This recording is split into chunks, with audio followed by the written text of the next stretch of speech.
fuula dura abbaa ilmaan gaarii jaartii teetiif jaarsa gaarii fuula dura waa hedduu si eeggata siirii fi kana falfala jala deemtee booda akaraa ta'e dhabdee waa meeqa dhabuu jireenya kee balleessuu wanni si fayyadu hin jiru faayidaa siif hin qabu miidhaa yoo ta'e malee dhugaa dubbachuu fi ana akka nama takkaatti nallee beektu sillee beeku garuu akka nama takkaatti akkana argaa wal beeyna malee wal hin beeynu wanni si dhaamu. Assalaamu alaykum warahmatullahi wabarakatuh. Hordoftoota hordoftoota keenya qaqqaalee guutuu addunyaa jirtan ashamaa harka fuune warreen amantaa biraa hordoftan deebinee isinii dhufnee jirra akkam nagaa fi qottanii jirtanii jabaatanii isin jecha alhamdulillah nagaa qabna isinirraa bannee gaati qisho biizii taane sanumaa fi arra isaatiin argama ashaa barattiin argama salaama gaafadhu. Assalamu alaikum warahmatullahi wabarakatuh. Daawwattoota hordoftoota keenya jira jirtu isin jecha alhamdulillah nutis jirra. Takkanaati gaa kun har'aan tana ayyaan nagar dhuftee jirti. Isillee gaa quba qabdanii haala isin keessa turtee haala isin keessa jirtullee ni beeytanii inni dhalteetu ulmaa jirti amma gaa isinis haala rakkoo kiyyaa keessaaf akkaan itti jiru san nagaafachumaaf nagar dhuftee jirti. Kunoo tana keessa wajjin jiru maal itti sana yaada wallaalee jira. Egaa hordoftoota keenya akkuma isin beektan ayyaantan dura isin beektan isaanii miti jijjiiramtee hafallattee takka taatee isin dhufte jechuudha. Alhamdulillah rabbiif galanni haa ga'u. Arra maaltu si fidee ashaa bara maala si gootachuun keessan hin oolamu akkuma isin beektan kana dura naaf ashaa rakkoo fi bal'oo waa hedduu waliin dabarsuu turre ashaa jechuun namaan irraa fagaadhee ani moggota irraa qoorrifadhee rakkoo isii qunnamee jedhee ani rakkoo isii sallaalee irraa fagaachuu danda'u miti maaliif jennaan sababa kiyyaan namni isii miti isii namni isiitu miidhamuu ture jechuudha. Arra garuu isii ilaalee osoo hin dandeenye maaliif yoo jettanii namni galata namaan beekne rabbiituun beeku namaaf galata hin galchine rabbiif galata hin galchu jettee Oromooni sanumaafuu nama akka nama takkaatti jechuudhaani ashaan bakka guddaa na biraa qabdi silaa arra isiin nama rakkoon tun silaa isii qunnamuu baate akka aadatiyyaa taa'ee olmaa sana teessisu jechuudha rabbi fatana qabu silaa arra isii rakkoon tun isii qunnamuu baate ittiin amana waan ta'eefi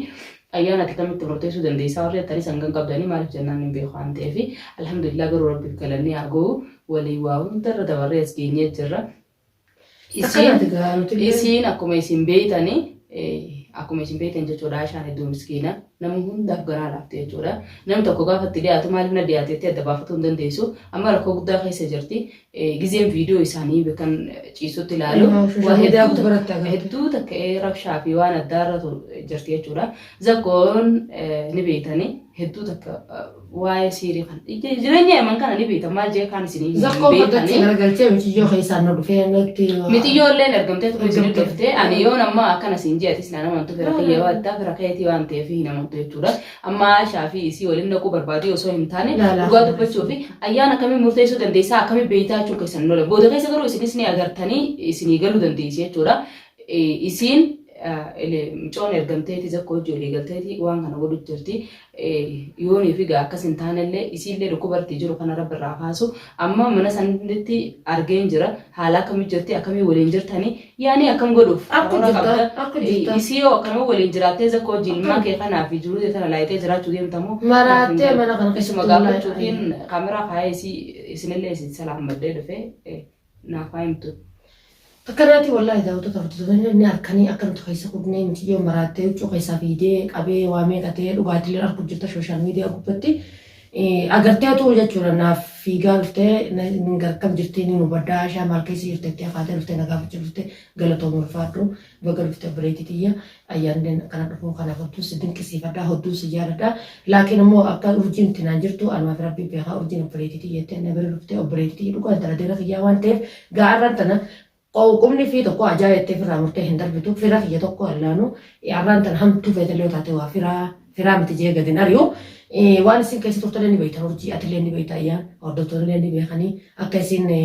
duniyaatu biyya wajjin turte gaafa sanillee haradhee dadhabee obboleetii aggalii jee dadhabee akka obboleetummaa walitti hin qabne ambatta adda cinnee adda nafne amma guyyaa keessaa na barbaadee dhufte eega ibsiin tun if naa beeytee firummattuu naa beeytee kan dhuftu taate jeetti kanillee hammalladhee furdee ol naqee isummaanu ifi natti hin dhufne jechuudha. Isummaan gisa dhuftu sanillee waatu keessa jira zakkootu keessaa na dhufe jechuudha.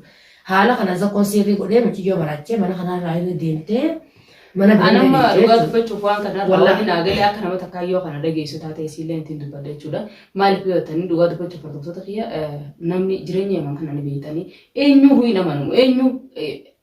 yaman kana keessatti nuti shiita keenyaa amannu hedduun ulfaatee jira. Maaliif yoo ta'ani ilma namaa dhiisi uffata ofii uffatoo amagnuun hedduu ulfaatee jira amanuun dandeessu maaliif akkam na godhanii akkam maalitti na godhanii miicee uffata dhiitee ala balleessitee deebi'ee uffata ufuu si shakkisiisa innaa nama dhiisi jechuudha akkas takkatti jiraachuu jira dhugaa dubbachuu fi garuu isin du'aa nu godhaadha inshallah wanni du'aa caalu hin jiru maaliif wanni nu gootan hin jiru waan ta'eef nutti hin dhiyaattanii du'aa nu godhaadha takka ammoo jireenya kana keessaa isin rabbi haa baasu jaati du'aa nu godhaadha du'aa inti isin nu fayyaddi waan ta'eef garuu amma akka nama takkaatti zakkoon ni beekan nasruun gizee hedduu nama rakkate hunda bakka hunda deemee nama rakkate hunda yoo namni hidhamee qabaasu isa yoo namni tumamee qabaasu isa yoo ganda tokkotti rooroon heddummaate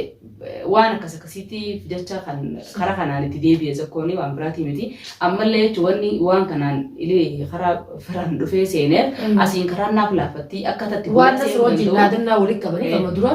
nasruudha wajjin qirreetti walitti qaban sababa zaachaa walii haatanii haala kanaan jechuudha akkamitti akkan seenuu qabuu fi urjii fira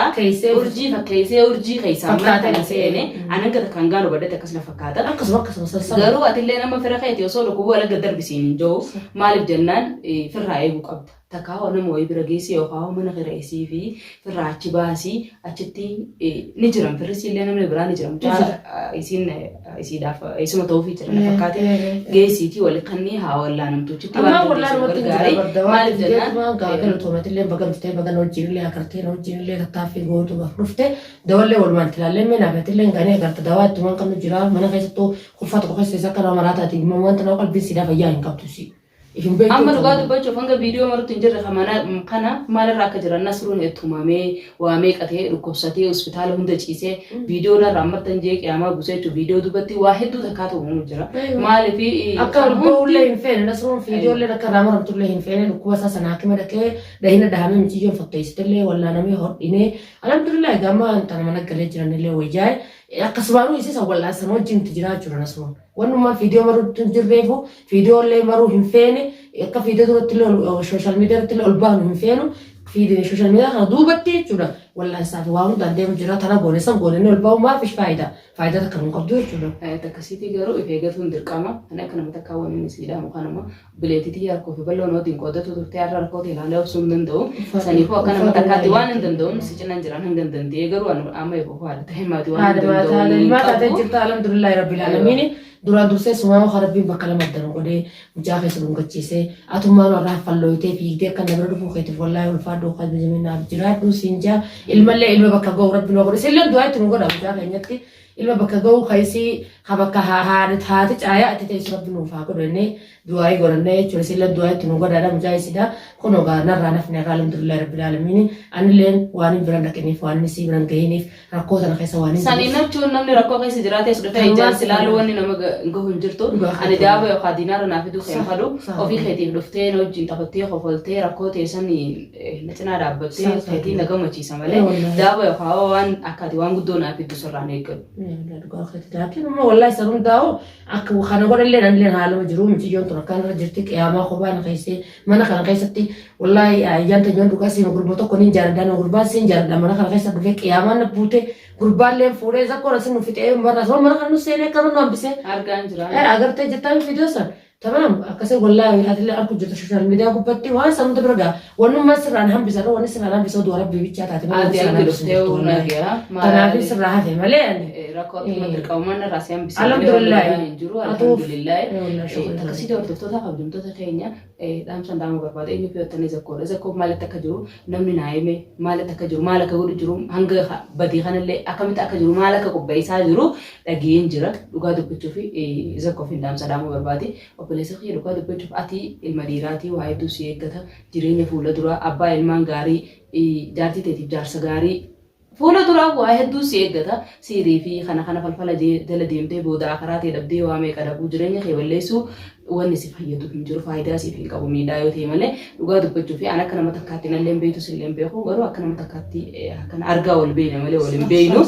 wanni siidhaamu kuni jireenya namaa taphatuun booda jireenya keessatti si miidha faayidaa siif haa ta'eef gufuu duniyaan qabdu akiraan qabdu waan ta'eef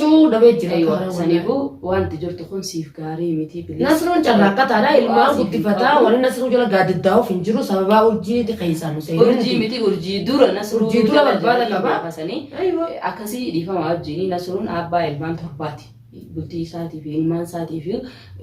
danda'ee kan hunda bira kuttee za'anii fi si wajjin walitti godhuun qabu waan ta'eef atileen biyya namaa keessa jiru dalagadhee akkamittiin jijjiiramee biyya tiyya galee nama faayidaa tahaa yaadi malee siriidhaan ilma namaa miitee maraachitee waan barbaade godhuun siifillee bu'aa siif hin qabu lubbuu teetiifillee faayidaa siif hin qabu bilis waan kana dhiisiiti namni sirraan nagayanaa jiraatu atileen jiruu ta'e dalagadhuutiif jijjiiruuf yaadi dhiisiin siin jaa takkasiiti hordoftoota keenya Aishaalleen waan haasoo itti waan dhiistuun beeytu inshallah.